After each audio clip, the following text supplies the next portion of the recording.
Crappy dream time. I was surrounded by demonically possessed children that wouldn't die, couldn't die, tons of them. I woke up screaming and drooling, but I wasn't afraid. I fell back asleep each time, even more determined, even more possessed children now with butcher knives. I woke up yelling into a pillow. A small contingent of children possessed and controlled by their evil parents. Some of the children no older than 5 or 6 trying to kill me every single time I closed my eyes.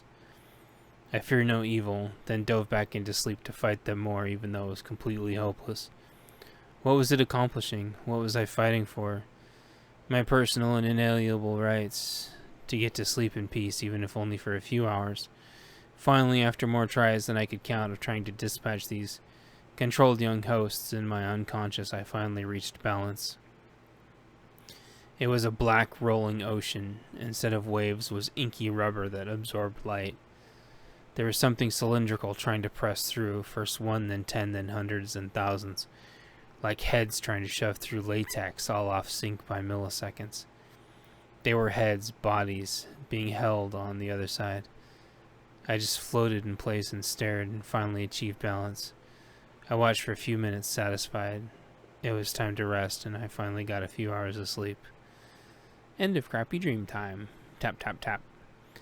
There was knocking at the door. I woke up abruptly and pointed my new 320 model pistol at the door. I had fallen asleep with my new sidearm in my hand again. Sleeping with guns is such a funny thing. Tap, tap, tap. Tiny taps on the door.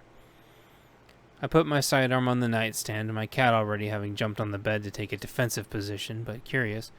They weren't aggressive door knocks. They sounded a little low, also low on the door. I hopped out of bed. 1 minute, please, I tried to say in a softer tone to not sound like an angry monster. The last thing I wanted to do was discourage the kiddos from coming around.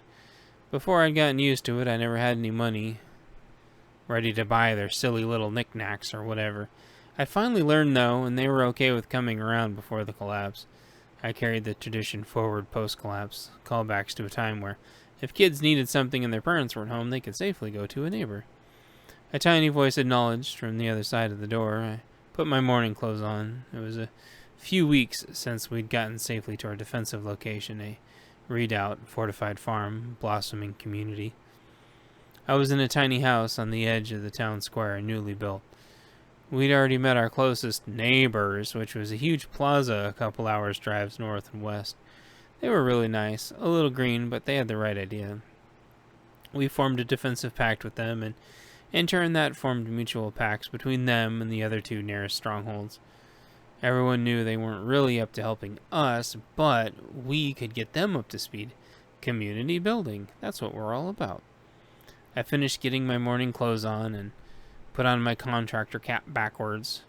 It was starting to be morning, which I guess meant dawn patrol, but I guess I'd see what the kids wanted. People usually used them to run errands, made them feel important. I taught them discipline. I threw on my shoulder holster kit with my now backup sidearm and opened the door.